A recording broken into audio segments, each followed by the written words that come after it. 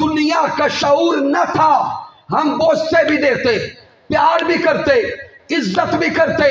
جب جوانی کو پہنچ گئے گھر میں عزت بھی دینا چھوڑ دیا، بوسہ بھی دینا چھوڑ دیا، پیار بھی کرنا چھوڑ دیا۔ گویا دوسرے لفظوں میں ہم نے جوانوں کو، اولادوں کو خود دھکا دے کے گھر سے نکال کے کہا کہ اب گھر میں نہ عزت ہے، نہ پیار ہے، نہ بوسہ ہے، جاؤ گلیوں میں پھرتے رہو، جہاں سے تمہیں پیار ملتا ہے تلاش کرو۔ یہی سبب ہے کہ ہمارے جوان پھر گلیوں میں پیار تلاش کرتے ہیں، پھر چوکوں میں کھڑے ہو کے پیار تلاش کرتے ہیں، پھر انہیں کبھی کوئی دوستی کے نام پر، کبھی فرینڈشپ کے نام پر، اور کبھی کسی نام پہ کوئی مل جاتا ہے، اور اس وقت بچے کو کوئی بھی ایسا فرد چاہیے جو اس کی سنے۔ وہ دوسرا دوست اس کا سنتا ہے، دل کا دکھڑا وہ سناتا ہے، اور وہ سارا دکھڑا کس کے خلاف ہوتا ہے؟ اپنے والدین کے خلاف۔ اب وہ جس کو سنا رہا ہے اور جو سن رہا ہے وہ اسی بچے کے ذہن کو جس طرح دل چاہتا ہے استعمال کرتا ہے۔ اس لیے خدا کے لیے اپنی اولادوں کو اپنے سینوں سے دور نہ کریں۔ یہ سارا تصور سمجھا کر اب آپ کو میں اپنے حضور کا فرمان سنانے لگا، اپنے آقا کی حدیث سنانے لگا۔ میرے آقا نے فرمایا کہ جب تم اپنی اولاد کو چومتے ہو، اپنی اولاد کو بوسہ دیتے ہو، تو سامعین سوچیں تو صحیح، اس وقت بندے کو ایک ہلکی سی الگ سی خوشبو آتی ہے۔ اگر پہلے تصور میں نہیں لائے تو آج جا کے اولاد کو چومنا، جب بھی اولاد کو بوسہ دیں ایک الگ سی خوشبو آتی ہے، خوشبو محسوس ہوتی ہے۔ میرے آقا فرماتے ہیں اس خوشبو کو محسوس کرنے والوں، اس خوشبو کو سونگھنے والوں، ریح الولد من ریح الجنہ، اولاد کو جب چومتے ہو، بوسہ دیتے ہو، تمہیں جو خوشبو نصیب ہوتی ہے وہ خوشبو اس دنیا کی نہیں ہوتی۔ رب کائنات وہ خوشبو تم تک جنت سے پہنچاتا ہے۔ آئے ہائے، وہ خوشبو رب جنت سے پہنچاتا ہے۔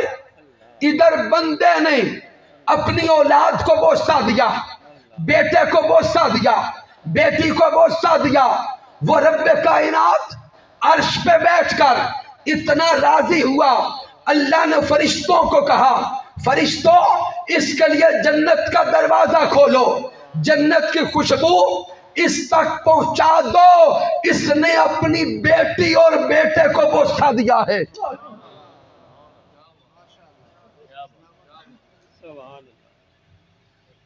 اولاد کو بوسہ دینے سے اللہ اتنا راضی ہوتا ہے۔ اس کا سبب کیا ہے؟ اور سامعین محترم حضور کے الفاظ پہ غور کریں، میرے آقا نے یہ نہیں فرمایا کہ بچہ 10 سال سے کم ہو تو چومنا، میرے آقا نے مطلق فرمایا کہ اپنی اولادوں کو چوما کرو، بوسہ دیا کرو، اس سے اللہ راضی ہو جاتا ہے۔ آقا علیہ الصلوۃ والسلام اس سے کیا چاہتے ہیں؟ حضور چاہتے ہیں کہ کبھی والدین اور اولاد کے درمیان گیپ نہ آئے، دوری نہ آئے، اور جو والدین اپنی اولادوں سے دور ہیں، اللہ کی عزت کی قسم کھا کے کہتا ہوں اولادیں والدین کے سینوں کو ترستی رہتی ہیں، اولادیں اپنے والدین کی جفیوں کو ترستی رہتی ہیں، لیکن ہمارے معاشرے کی رسمیں ہماری اولادوں کو والدین سے دور کیے ہوئے، بے جا پردہ،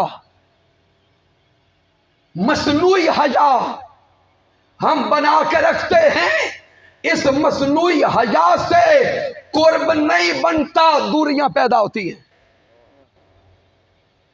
اس لیے اپنی اولادوں کو اپنے سینوں کے قریب رکھیں، اپنے دلوں کے قریب رکھیں، اپنی آنکھوں کے قریب رکھیں۔ اور جو جوان بیٹھے ہیں، جو اولادیں بیٹھی ہیں، ان سے ہاتھ جوڑ کے عرض کرتا ہوں، اولادوں، بیٹوں اور بیٹیوں، خدا کے لیے سوچو۔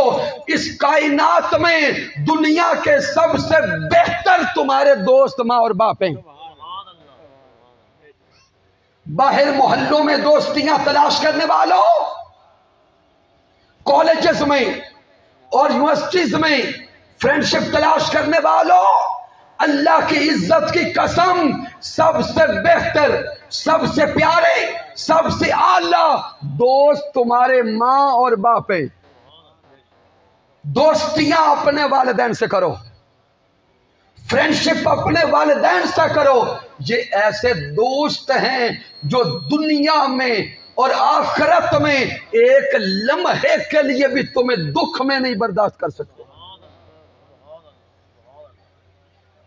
اگر والدین اور اولاد کے درمیان یہ دوری ختم ہو گئی تو معاشرہ جنت کا ماحول پیش کرے گا۔ اب اختتام پہ آ کر جو آخری چیز عرض کرنے لگا، ہمارے معاشرے کو ایک تیسری چیز شریکہ کھا گیا۔ شریکہ، شراکت داری۔ میں معافی چاہتا ہوں، شاید آپ لوگوں کے تصورات میں کچھ اور ہو کہ علامہ صاحب لاہور سے آئیں گے اور ہمیں خوش کر جائیں گے۔ آپ تو خوش ہوں گے مجھے پتا ہے، لیکن میں آپ کو خوش کرنے نہیں آیا، میں اپنا رنج راضی کرنے آیا۔ اور اگر اس دور میں، اس ماحول میں، اس منبر رسول پہ بیٹھ کر بھی ہم نے معاشرے کا خیال نہیں کرنا تو پھر اور کس نے کرنا ہے؟ میں قسم اٹھا کے کہتا ہوں، اس دور میں اس ملک کو کھوکھلا کرنے والی ایک شخص شریکہ ہے۔ میں کل کہیں پہ خطاب کرنے گیا، کل الحمدللہ 5 خطاب کیے۔ ایک جگہ پہ گیا تو جب وہ ڈرائنگ روم میں بٹھانے کے لیے لے کر گئے تو شاید کوئی 1 درجن کے قریب اتنی بڑی کلاشنکوفز پڑی تھی۔ مجھے تو خوف آ گیا، زندگی میں پہلی بار ایک جگہ پہ اتنا اسلحہ دیکھا۔ میں نے کہا بھی تمہیں کیا ہو گیا ہے؟ تو کہتے علامہ صاحب ہمارا شریکہ چل رہا ہے۔ اور پھر جب خطاب کے لیے جس حال میں وہ لے کر گئے تو کوئی بندہ وہاں پہ اوپر کھڑا ہے لے کر، کوئی وہاں کھڑا ہے، کوئی وہاں کھڑا ہے۔ میں کہا تسی مرے نہ مرے سانو مرا سو۔ تو یہ حال ہمارے معاشرے کا ہے۔ تو سامعین محترم، اس پہ آپ کی توجہ چاہوں گا، یہ شریکہ ہے کیا؟ اور اس ملک میں 98% وہ ہیں جو آقا کا کلمہ پڑھنے والے، اور آقا علیہ السلام کا کلمہ تو پڑھ لیا، عاشقی کا دعویٰ بھی کر لیا، اور دن رات عشق مصطفیٰ کے نعرے بھی لگا لیے، لیکن ہمیں ابھی تک سمجھ ہی نہیں آئی کہ ہمارے حضور ہمیں دے کے کیا گئے۔ ہمیں آج تک یہ سمجھ نہیں آئی کہ تاجدار کائنات کا ہمارے لیے پیغام کیا تھا۔ داڑیاں سفید ہو گئی، مرنے کے قریب چلے گئے، ابھی تک حضور کی ذات کو اور پیغام کو ہم نے سمجھا ہی نہیں۔ اللہ کی عزت کی قسم کھا کے کہتا ہوں، میرے آقا نے اپنے دشمنوں کو بھی حق دیا ہے۔ والدین کا حق دینا اپنی جگہ، اولاد کو حق دینا اپنی جگہ، رشتہ داروں، عزیزوں، پڑوسیوں کو حق دینا اپنی جگہ۔ میرے آقا نے ان دشمنوں کو بھی حق دیا ہے جو واقعی دشمن تھے۔ اور آج ہم اپنوں کو بھی دشمن کہتے ہیں، ہوتے سگے رشتہ دار ہیں، خونی رشتہ ہوتا ہے، لیکن ہم کہتے ہیں کہ ہماری شراکت داری ہے۔ چلیں یہ لفظ آ گیا، سوچیں یہ لفظ شریک ہے کیا؟ ہمارے معاشرے میں تو جب یہ لفظ شریک آتا ہے ہم کہتے ہیں فوراً بندوقاں چکو۔ یہ لفظ شریک کیا ہے؟ سامعین محترم، اس شریک کا معنی ہے دکھ اور سکھ کا سانجھا ہونا، دکھ اور سکھ میں شریک ہونا، ایک دوسرے کے غموں کا سانجھا پن، ایک دوسرے کی کمیوں کا سانجھا پن، اور دکھوں کا سانجھا کیسے کہ اگر ایک گھر کے پاس کھانے کے لیے کچھ نہیں تو ہمارے حلق سے لقمہ تب تک نہ اترے جب تک ہمارا رشتہ دار نہ کھا لے۔ اگر ہمارا رشتہ دار غریب ہے تو تب تک ہم امیری کی لذت نہ لیں جب تک اس غریب رشتہ دار تک کچھ نہ پہنچا لے۔ اگر کوئی رشتہ دار بیمار ہے تو تب تک ہم صحت کی لذت نہ پائیں جب تک اس کے علاج کا اہتمام نہ کریں۔ لیکن ہمارا حال کیا؟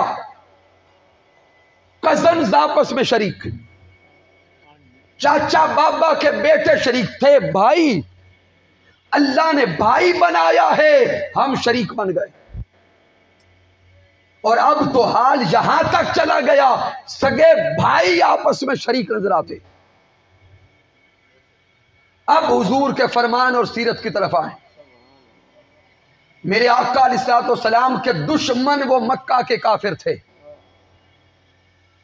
جن کفار نے میرے سونے آقا کو مکہ چھوڑنے پہ مجبور کر دیا۔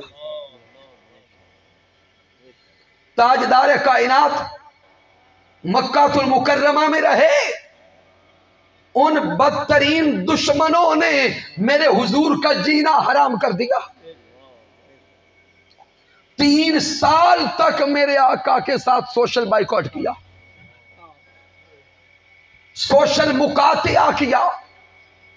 میرے آقا شیب ابی طالب میں 3 سال تک معصور رہے۔ حضور کے صحابہ حضور کے ساتھ قید میں رہے۔ نیچے مکہ کے بازار سے ان ظالموں نے کھانا آنا بند کر دیا، پانی پہنچانا بند کر دیا۔ میرے آقا اور حضور کے صحابی 3 سال تک درختوں کے پتے کھا کے گزارا کیا۔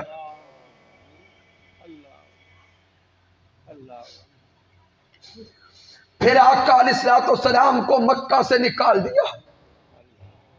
تصور میں لائیں جب آقا مکہ سے نکل رہے تھے، میرے آقا علیہ الصلوۃ والسلام حرم کعبہ میں جاتے اور کعبۃ اللہ سے خطاب کرتے اور مکہ سے خطاب کرتے ہیں۔ آقا فرماتے ہیں مکہ مجھے تجھ سے پیار ہے، مکہ مجھے تجھ سے پیار ہے، میں یہاں سے جانا نہیں چاہتا لیکن تیرے واسی مجھے یہاں رہنے نہیں دیتے۔ میرے آقا کی آنکھوں میں آنسو تھے، آقا برستی آنکھوں کے ساتھ مکہ چھوڑ گئے، مدینہ المنورہ پہنچے۔ کم و بیش 11 سال کا مدنی دور، 11 سالوں میں 84 جنگیں حضور پہ مسلط کی گئی۔ اب تصور میں لیں 11 سالوں میں جنگیں کتنی ہیں؟ 84۔ ایک سال میں کتنی بنے گی؟ 7 یا 8 جنگیں میرے آقا نے ایک سال میں لڑی۔ ساری کی ساری جنگیں کفار نے مسلط کی۔ اس پنکھے کو ادھر کر دیں، ڈسٹرب کر رہا ہے۔ سال کے مہینے کتنے؟ اونچا بولے۔ 12 جنگیں کتنی؟ 7 یا 8 جنگیں ایک سال میں اب غور تو کریں، جس نے 1 سال میں 12 مہینوں میں 7-8 جنگیں لڑنی ہو، اس کے لیے سکون کے دن کتنے ہیں؟ پھر آقا علیہ الصلوۃ والسلام کے صحابہ کو شہید کیا گیا. حضرت خباب رضی اللہ تعالیٰ عنہ کو کفار نے پکڑ لیا، زنجیروں سے جکڑ دیا، اور جکڑ کے کہتے تھے معاذ اللہ محمد کے خلاف بولو نہیں تو تمہارے جسم کے ٹکڑے کریں گے.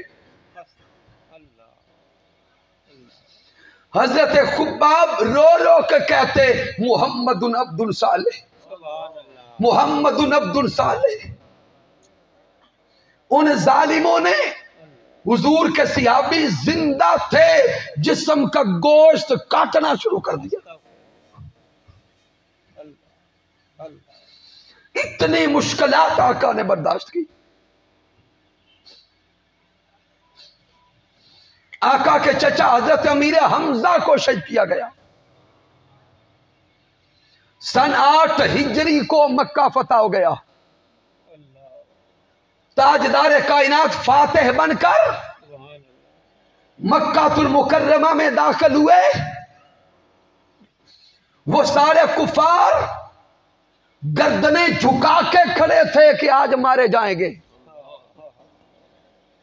وہ سارے کفار گردنیں لٹکائے کھڑے تھے کہ آج ختم ہو جائیں گے. میرے آقا نے مکہ میں داخل ہو کر پہلا جملہ ارشاد فرمایا کعبۃ اللہ کی چابی کہاں ہے؟ عثمان بن طلحہ کافر تھا، کعبۃ اللہ کی چابی لے کے آیا.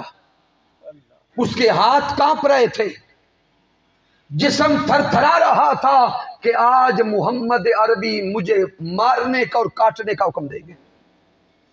میرے آقا نے کعبۃ اللہ کی چابی لی، کعبۃ اللہ کا دروازہ کھولا، اندر تشریف لے گئے، شکرانے کے نفل پڑھے، نوافل پڑھ کے نکلے.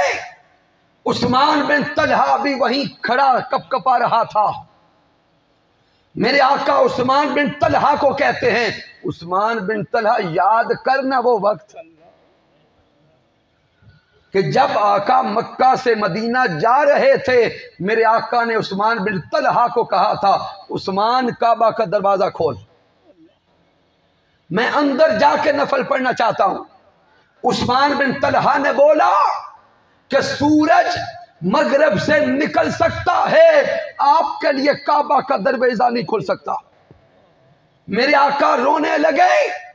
آقا فرماتے عثمان بن طلحہ پھر یاد رکھنا وقت بدل جائے گا، پھر سوچنا تیرا حال کیا ہوگا. آج 8 ہجری تھا، وقت بدل چکا تھا، کعبہ کی چابی حضور کے ہاتھوں میں تھی. میرے آقا فرماتے عثمان اب بول، اب بول، اب تو کعبۃ اللہ کی چابی میرے ہاتھوں میں ہے.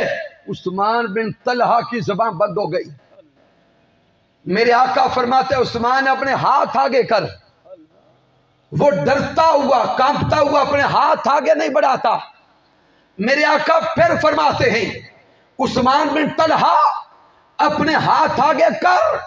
وہ کپ کپاتا ہاتھ آگے کرتا ہے. صدقے جائیں پیارے مصطفیٰ پر. میرے آقا کعبۃ اللہ کی چابی اس کے ہاتھوں پہ رکھ کے کہتے ہیں عثمان بن طلحہ یہ چابی تیرے ہاتھوں میں دیتا ہوں، تجھے پھر کعبہ کا متولی بناتا ہوں. تو نے میرے لیے دروازہ نہیں کھولا تھا، وہ تیرا کردار تھا. میں تیری معافی کا اعلان کرتا ہوں، یہ محمد مصطفیٰ کا کردار ہے.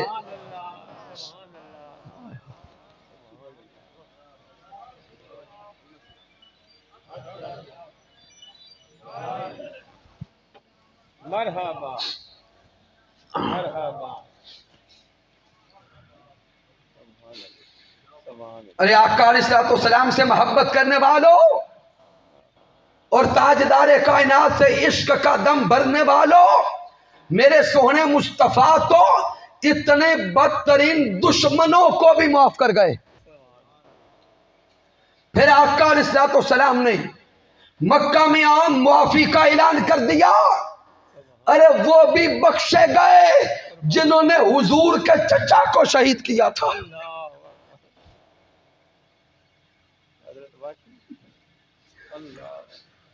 میرے آقا نے ان کو بھی معاف کر دیا جنہوں نے آقا کے چچا حضرت امیر حمزہ کا کلیجہ چبایا تھا.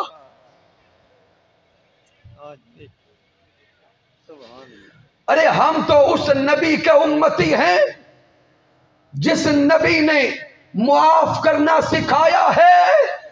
کہاں گئی ہماری سیرت مصطفیٰ پہ عمل کرنے کی سوچ؟ کیا یہ محبت و عشق کے دعوے کھوکھلے ہیں؟ کیا یہ صرف رسم نبھانا ہے؟ کیا یہ صرف باتیں کرنا ہے؟ اگر آج ہم نے اپنی زندگیوں کو حضور کی سیرت مطہرہ کے مطابق نہ ڈھالا تو کل یوم قیامت حضور کو کون سا چہرہ دکھائیں گے؟ اس لیے آج کی بزم میں آنے والوں، آپ سے التجا کرتا ہوں کہ خدا کے لیے اپنے دلوں کو دوسروں کے لیے صاف کر کے جاؤ. اپنے دلوں کو دوسروں کے لیے صاف کر کے جاؤ. حضور کے نام پر ابھی دل سے نیت اور ارادہ کرو کہ جس کے ساتھ بھی رنجش تھی میں رنجش مٹانے کا اعلان کرتا ہوں. کیا دوسروں کو معاف کرنے کا ارادہ کرتے ہیں؟ پکی بات ہے. پریشان تو نہیں ہے؟ مشکل ہے. آخری جملے دے رہا ہوں، مشکل ہے لیکن ناممکن نہیں. مشکل اس لیے ہے کہ ہم نے اندر انا کا بت پال کے رکھا ہے، اور یہ انا کا بت اتنا بڑا بن گیا ہے کہ ہم اس بت کو تو پالتے جاتے ہیں لیکن اس کی بارگاہ میں جس طرح جھکنا چاہیے تھا اس طرح نہیں جھکتے. ابھی کئیوں کے ذہن میں آیا ہوگا کہ ابھی مہینہ گزرا ہے بھائی سے رنج ہوا ہوں، ناراض ہو کے اسے گھر سے نکالا ہے یا اس کے گھر سے نکلا ہوں. اگر پہلے میں اس کے گھر گیا تو پھر میرا غرور کہاں جائے گا؟ پھر میری انا کہاں جائے گی؟ پھر میری عزت کہاں جائے گی؟ اندر دل کہہ رہا ہوگا پھر تیری ناک تے کٹ جاسی. یہ ناک بچانے کا جملہ مصنوعی ہے، جھوٹا ہے. یا اپنی ناک یہاں بچا لیں یا اپنی ناک وہاں بچا لیں.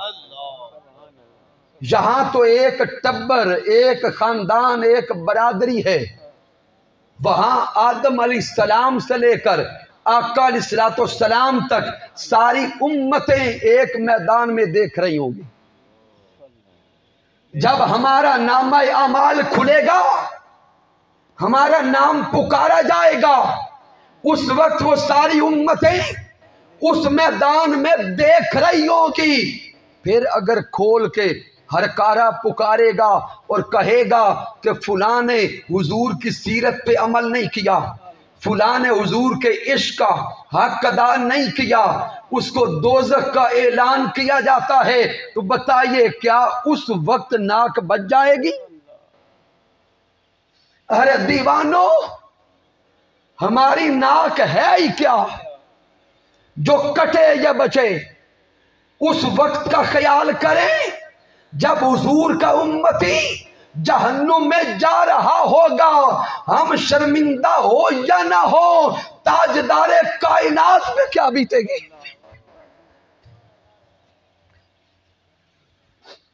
ہمارے حضور پہ کیا بیتے گی؟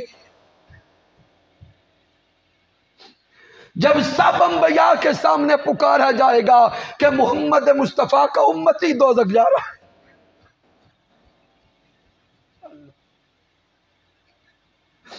پھر پیارے آقا پہ کیا بیتے گی؟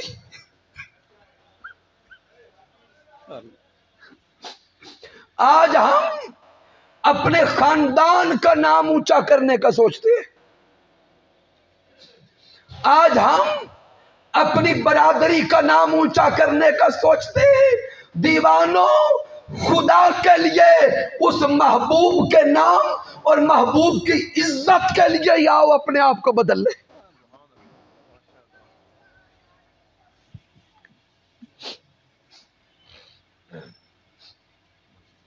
میں حاج کے عقیقہ مسنونہ میں تشریف لانے والے جمیع احباب کو محبت و ادب سے التجا کرتا ہوں، آئیے اپنی زندگیاں بدلے، اپنی زندگیاں بدلے، حضور کی سیرت کے رنگ میں رنگے جائیں، نمازیں پنجگانہ ادا کریں، زبان پہ ہر وقت درود و سلام رکھیں، دل کو بھی پاک رکھیں، جسم کو بھی پاک رکھیں، نگاہوں کو بھی پاک رکھیں۔ مبارکباد پیش کرتا ہوں ماہر محمد الیاس لالی صاحب کو اور محترم ماہر محمد اسلم لالی صاحب کو، ان کے خاندان کے جمیع احباب کو، تشریف لانے والے جمیع عشاقان مصطفیٰ صلی اللہ علیہ وآلہ وسلم کو، اور دعا کرتے ہیں کہ رب کائنات محبوب مکرم کا صدقہ ہم سب کو آقا علیہ الصلوۃ والسلام کی سیرت کے مطابق زندگی گزارنے کی توفیق عطا فرمائے۔ شکریہ ادا کرتا ہوں جناب محترم محمد اختر صاحب کا، تحریک منہاج القرآن کے جملہ ساتھیوں کا، کہ جن کی وساطت سے آپ احباب کی زیارت نصیب ہوئی۔ کی محمد سے وفا تو نہیں تو ہم تیرے ہیں، یہ جہاں چیز ہے کیا لوح و قلم تیرے ہیں۔ میں نے جو کچھ بیان کیا اگر اس میں کوئی کمی ہے، کوئی کجی ہے، کوئی غلطی ہے تو مجھ ناچیز کی طرف سے ہے، رب کائنات معاف فرمائے۔ اگر اس میں کوئی اچھائی اور کمال ہے تو اللہ کی عزت کی قسم میرا کوئی کمال نہیں، یہ میرے اللہ کا کرم ہے، آقا علیہ الصلوۃ والسلام کی رحمت ہے، اور میرے قائد، میرے مربی، میرے استاذ حضور شیخ الاسلام ڈاکٹر محمد طاہر القادری مدد اللہ علیہ کی صحبت کا فیضان ہے۔ وما علینا الا البلاغ المبین۔